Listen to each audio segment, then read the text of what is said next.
Three, two, one. Boom.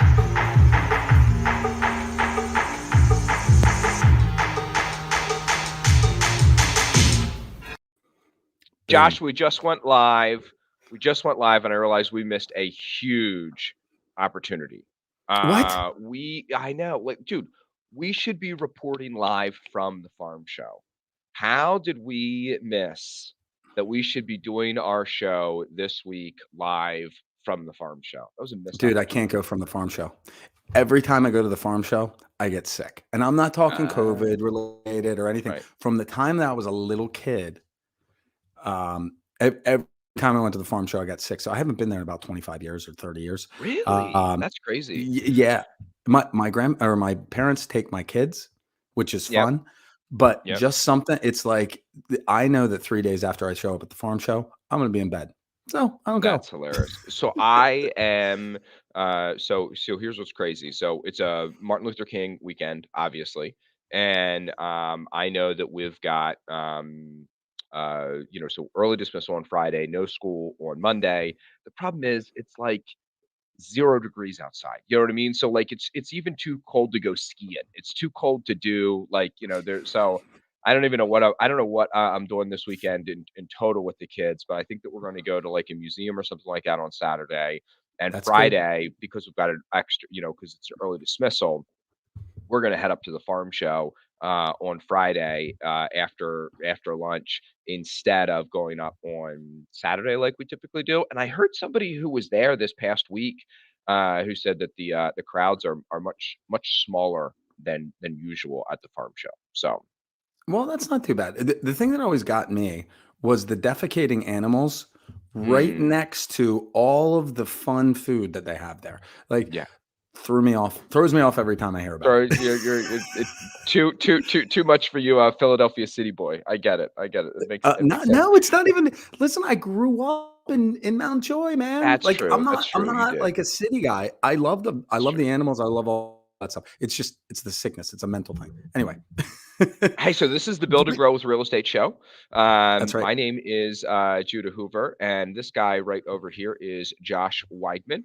I am a real estate investor and a realtor. I want to list your residences, primary residences, investment properties, anything like that. Talk to me about it. Josh is a real estate investor and a hard money lender. You can find him at Hard Money Bankers of Central PA. He's an absolutely awesome hard money lender. Dude, by the way, like, who was I talking to? I know we were just before the air, we were talking about a referral that went back and forth between us, but there was another one who I talked to, Ben, and I they talked to were, Ben what's that? yesterday. I talked to Ben Yes, and yesterday. he was Yep. like and he's like, "Dude, I talked to Josh," and he's like, "Yeah, I can get you money by the end of the week if you need it." Like, how and he's not a unseasoned investor, like, Sure. he understands, he and I have done a lot of deals together over the years, and he's like, "Dude, your boy Josh is kind, courteous, like, he gets it, and blah, blah, blah." So, anyway, Well, unsolicited shout out plug to you and I send all my referrals to you. I know you send a lot of referrals to me. I think that that's yep. what's great about this network between the Facebook page, the podcast that we have here, the meetup group that we have, people doing business with one another is what this is all about. It's the Build and Grow Real Estate Show. Whether you want to be a real estate investor or a service provider to the real estate world, or like Josh and I are, both of those things, this Yep. show is for you. Awesome. Awesome. And we got big news today. Judah, I've been a doomsday naysayer for quite some time, probably since Correct. about 2009. Um, Correct. with that being said, I'm kind of contrarian too. I am not a believer in popular opinion. And Right. as such, I think that it's kind of interesting that we're seeing all these people jumping on the news, really prevalent people talking about real estate bubble and oh my goodness. And it's not for there's some validity behind the conversation, right? However, there's a lot of people that made a ton of money during a terrible real estate market from about 2008 to 2010 and cleaned up, right? So there's obviously opportunity out there, and that's what we're going to talk about in today's show. It's good stuff. Yeah, Cool. I think that there's definitely room for the discussion, and Hmm. it's just a matter of is it as dire as everybody says that it is. So, is it an asset bubble? Popular opinions on how to profit in an uncertain market is what we're going to be talking about here today. So, That's Josh, right. let's jump into this, my friend. Boom. So first and foremost, By there's the a way, lot before of we even get yeah. into content here, can we talk about how beautiful that picture is and how amazing, the high speed camera is of what a bubble looks like when it pops? Yeah, it's unbelievable, right? It's pretty cool. It's pretty cool. Camera technology's come so way. By the way, I know you're a little bit of a conspiracy theorist, but here's the thing: is I love that since everybody has one of these now in their Hmm. pockets all the Yep. time, if the Loch Ness monster was real, if Bigfoot was real, if aliens were real, like we would actually have pictures of them now because it used to be like, well, who's actually out in the woods with a camcorder and this and that and getting the camera exactly there. No. We've everyone's got a Well, so camera now. I now so don't believe in any conspiracy theory because would actually have pictures. how about this one? The COVID vaccine was developed in the Wuhan lab and funded by the US government. That's a pretty big Well, conspiracy theory. I'm talking about Bigfoot. Uh, We would have pictures of Bigfoot if what he was what real. what what do you do when the US government and the Air Force gives you photos of unidentified flying Dude, objects? I Like, gotta are tell they you, real now? that they released, like, in the middle, of the pandemic, yeah, I get it. Alright, anyway, Yeah. alright, we're Anyway, way off track here. that's right. We've gone on a Well, sidetrack of a sidetrack of a sidebar of a rabbit hole. So, here's the point that Josh and I are talking about here is that there are a number of really smart people. yeah. Hedge fund managers, billionaire investors. You see a list here, and all of these people right here, um, all think that we are prime for a real estate pop, a real estate bubble, a real estate mass deflation, a mass pullback. They all use different terminology for it, but they all think that real estate is not just hot, but too hot, not just hyped, but overhyped, and it's got room for a huge, huge correction. Do you remember right before all the lockdowns in March of 2020? It was literally that first week in March where everything was opened up, right before everything shut down. There were a number of prominent hedge fund managers and really successful investors that came out and basically said, "Look, this is the end of the West. It's over. We're Right. done. Shutting down the economy, it's going to ruin us. It's going to this. It's going to that." And at the end of the day, it never really panned out that way. I mean, housing prices are what, threefold what they were in at least 50% up Yeah, I since was gonna say, Josh, March. you say you and I had a conversation earlier this morning, and just before we came on air about like, do I remember people who were doom and gloom and naysayers about the real estate market collapsing? I was like, yeah, one Me. of his names was Josh Weidman. Well, and it's true. It's true. I think that we're due for a correction, right? However, let's jump into some of these quotes. Where's this one that? Okay, this is my favorite one. Gary Schilling. He said, "Speculation outruns any logic, but at some point, boy, there's going to be a lot of blood on the floor." Hmm. I mean, that cracks me up because it's a spin-off of the whole blood in the streets thing. Right. But I mean, look, if you want any other anything else like that's the bottom line of the sentiment for a lot of people. I mean, Kiyosaki, he's like, prepare for the biggest crash and depression in world history. Like when I hear people talking with such strong language that are so well respected, it ticks me off. It really does. Well, yeah, and listen, Kiyosaki is a noted contrarian, and he noted doesn't trust the system. And I mean, Kiyosaki has been a big proponent of things like Bitcoin for a while, even before there was Bitcoin. Like he had a whole bunch of followers and things like that primed for Bitcoin. And sometimes I wonder if people just like the news media is negative for clickbait. Sometimes Yep. I wonder, and I am a big fan of Robert Kiyosaki, don't get me wrong, but I wonder if his quote there isn't not so much doom and gloom on the economy and the real estate market, but at sales pitch and trying to hype Bitcoin and gold, where I know two things that he has massive holdings in. Yeah, that's a fair comment. What do you do though with a guy like Michael Burry, who he's looking for that black swan event? And I mean, his take is this is the greatest speculative bubble of all time in all things.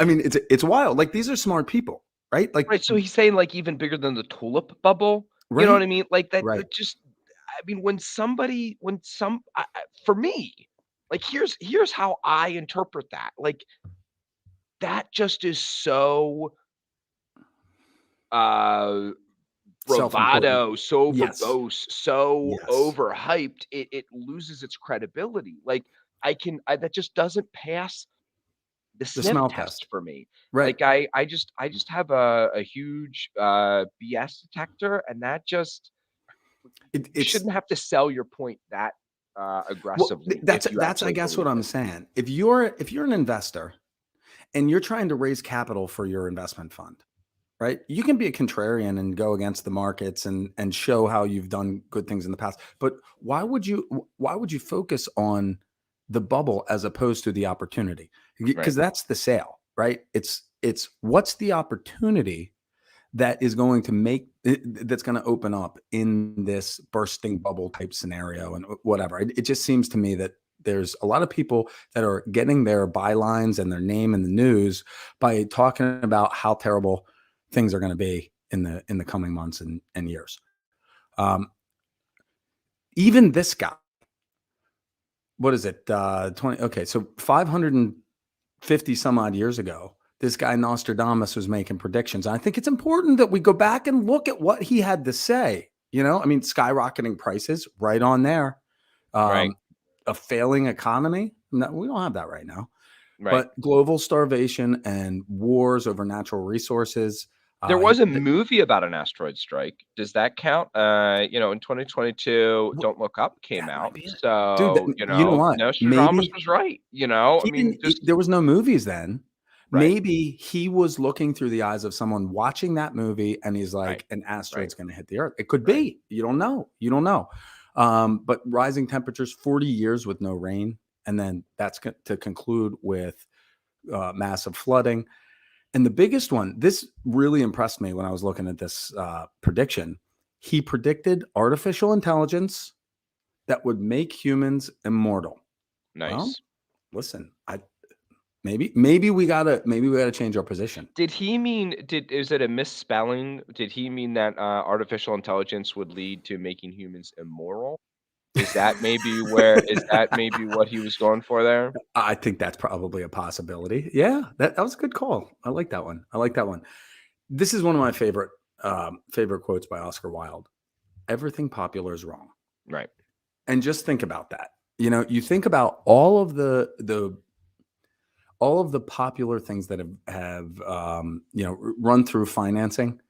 And you look, just use 2008 as an example, or 2000, the run up to 2008. You had low interest rates, you had crazy amounts of people buying properties overpriced, and it was really as if you could just throw money into a property, and 6 months later you could sell it and make 50 grand, right? Well, everything popular is wrong. Right now, what's popular is this doom and gloom bubble situation. So let's take a look at, yeah, let's take a look at what's really going on here. So, Judah, you sent this over to me this morning. I love this. yeah. I love this. It's huge. Yeah, a really smart investor friend of mine, Jason Hartman, shared this with me, and I've been saying to anybody that would listen for a long time that we just have a serious supply problem. I was talking with some really smart HVAC guys yesterday, and they were talking Hmm. about how big conditioners like and heat exchangers and things like that, like for commercial and residential stuff. It used to be like stuff like that was a month or 2 months out, like how long it took to get that, and that was a problem or whatever. Now it's like a year. And not only Well, is it a year, but like people don't bat an eye. Like it's 10 times as long to get some of this stuff because there's just a huge supply problem. And what that's done is it's forced prices up. The The numbers were just out on used cars, and the price of used cars is up like, I don't know, 35%, 40%, 36%. I forget what it was. It was just some ridiculously high number. And it's all because of supply and demand. We're seeing the same thing in the housing market right now. So, look, I mean, we could have, I mean, we've got like 200 and well, 290,000 homes on the market right now.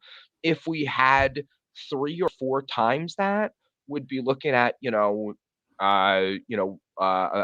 million, a million point two, like and that was even, a healthy market.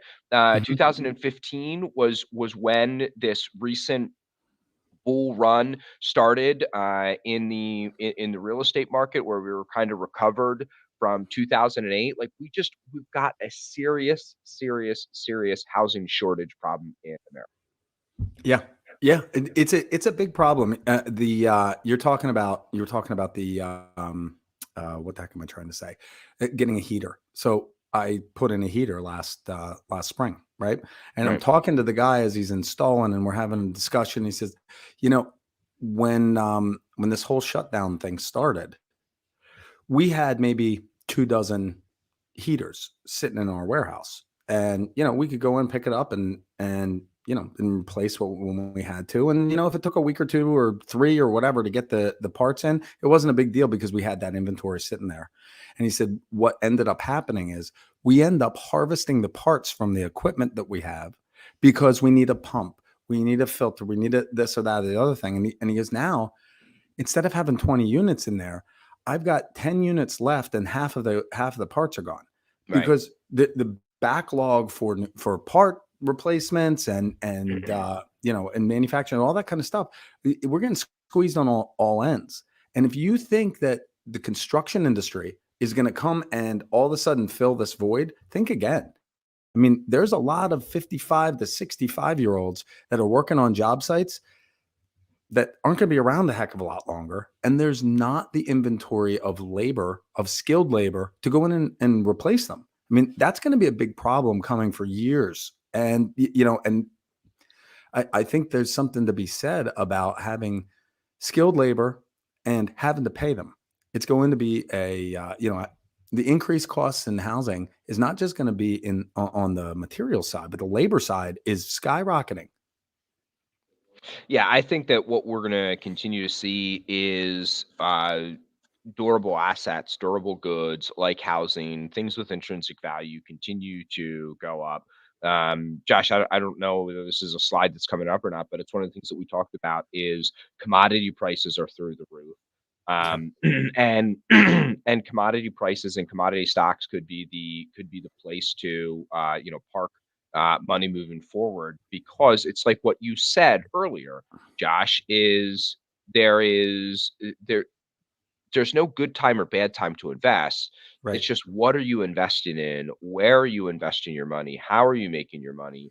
Yep. And I really firmly believe that we are moving more towards a buy and hold market as opposed to a flip market, because cash flows are so incredibly strong and Mhm. demand is so strong that it's hard to find properties at a good price that makes sense if you flip it, because all you're doing is you're basically buying at full market value or close to full market value, hoping the value continues to go up and then sell. And Well, so that's called speculation, is what that is. I get a contrarian view for you, right? So let's say that we do have a bubble and the asset bubble pops and property values decline. Hmm. What is a reasonable decline to absorb? I mean, what would be a worst case scenario? 35% drop like we had in 2008? I Yeah, that's mean, crazy. I don't think we'll ever see that it's again in our market, in well, our lifetime. I get that. But let's say we do. What will happen to all of the other real estate investors that are flipping houses in that market?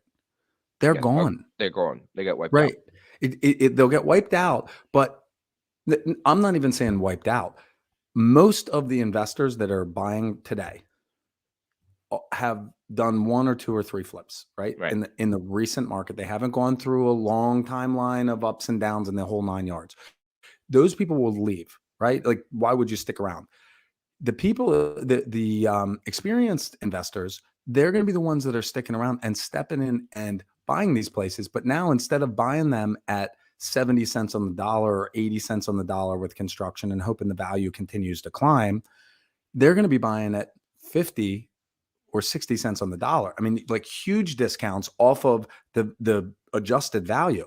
And is there going to be a pause in the market where things just kind of sit for a while? Yeah, because we got to find a bottom. And that's really the scary part of this of a market correction, is figuring out what the bottom is, right? And you don't think so? I do not see a 30% pullback in pricing. No, I I'm not see saying a that at all. No, you misunderstand what I'm saying. I'm trying to make a point. I'm trying to make it a point with an outlier, right? If we have a 30 or 40% drop in property value, people are going to be running away from real estate. The smart people will be running toward it because that's going to be the opportunity. That's when you right, can buy low and you get some financing and you're in place for the long term. And if you get caught in a property that gets upside down because of a drop in value, you got two choices. You can either finish the job and refinance for what you can get, right, right? Or sell it. And it's right, unlikely you're going to be able to sell it. Or you declare bankruptcy and you wash out on the property. That's a right. bad move too, right? Yep. Your best bet is to hold on as long as you can with the financing you can. And I don't mean hold on, and deplete all of your resources. More so, look for an alternate option. I mean, refinance with a private lender until the value, recovers. Because if we learn nothing from 2008, the one takeaway that we can have, what is that, 13 years later, is that the value will always come back.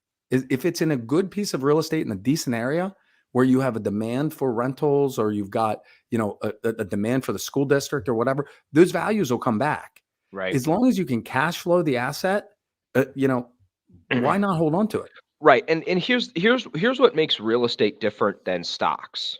So, um, listen, if you owned stock in hard money bankers and the economy went sideways, or you owned stock in Home 365 and the economy went sideways, hey, that individual company might go bust. It's a potential that that individual company goes bust and the stock is worth zero, and you totally lose. Well, guess Mhm. what? Real estate is never going to go to zero, and real estate's always going to come back. So, like, Quality real estate. there's never a total loss of value in real estate. Whereas if you own individual stock values can go to zero over a long enough time horizon. And so, what's true of real estate is that value of that deeded property will come back. That is not always true unless you're owning in. Listen, there's exceptions to everything. Sure. If you own in C and D quality neighborhoods in a lot of our urban centers, obviously this doesn't apply. We're talking about, the top 80% of real estate. If you are playing in the bottom 20%, good luck to you, my friend. Right. It's true. Yeah, I mean, anytime that you're buying a piece of property, you got to be smart about it. Right. And in this type of environment, you probably want to have a backup plan. Before we go into what you need to do if you're going to be investing in an uncertain market, let's take a look at some blooper moments. I love this. I love going back and looking at people's predictions of doom and gloom and seeing how things. I love that you call those blooper moments because, like, we watch on Disney Plus, we watch like all the Marvel movies and stuff like that. And what I Yeah, love that Disney Plus does that, like, used to be on DVDs when you rented them, is like, the outtakes and the yeah, deleted scenes, and there's always the gag reel. This yep. this right here, what this list over here is history's the experts of history's gag reel. You That's know, right. That's right. Al Gore famously said, there was we're gonna have a frost-free Arctic by 2013. By the way, did you see that movie with Chris Pratt, Tomorrow War? Mm-mm. The whole premise, it's like where they have to go in the future and stuff like that. It's a pretty cool sci-fi movie. But like the whole premise is, the Arctic thaws and it releases these aliens, and that's what they're fighting and everything like that. It's like I don't know when we're going to get away from some of these bloopers that just clearly, are boomers. Or, all oil gone in 10 years. They said that in 1966. And in, like, I even remember, like, in 2002, them talking about how would, like, have reached peak oil. Oh Um, yeah. we we know of more oil now than what we ever have, and there is like 300 years of economically harvestable oil that we have right now. 300 years of oil is what we have. Now, And Judah, listen, maybe it's bad for the environment, maybe we shouldn't be burning fossil fuels, whatever. That's a whole other conversation, and we can have that, and maybe you're right, maybe you're not, I don't but know, dear Judah, listener, but the point is we're not running out of oil the way they Judah, said that we would. Manhattan has been underwater for Right, 11 years, right, and you still want to push the fossil fuels. I mean, it's right, unbelievable. right. My favorite one of these is there's no reason anyone would want a computer in their home. Ken Olson in Right, 1977. Like right. all these predictions, look, everybody wants to be right on their predictions, Mhm. but there's a reason that an index fund outperforms year after year after year all the best money managers in the game. And that's not to say that there's not good money managers out there, but nobody knows what the future looks like. And small things have huge impact when it comes to the economy and when it comes to financing and all kinds of stuff. I mean, you look There's a at, couple there's a yeah, couple in here that I think should be true, like, yeah, the Harry Potter series will fail, I it think that almost did. I wish that I know, it's just such junk fiction. I have a, It's so great. I love that book series so much. Ugh. You probably like pumpkin spice lattes too, don't you? You're one of those, No, you're no, I mean, like, well, yeah, Josh, you know what? You know why I don't like Harry Potter? which is The George Orwell quote that we read earlier. No, Oscar Wilde quote, earlier, "Everything everything. popular is wrong." Yeah, fair enough. Okay. All right, that's cool. Um, what was there was one in here. Oh, I mean, I love the IBM. They said the market demand for copiers was only going to be 5,000 total in the world. Right, right.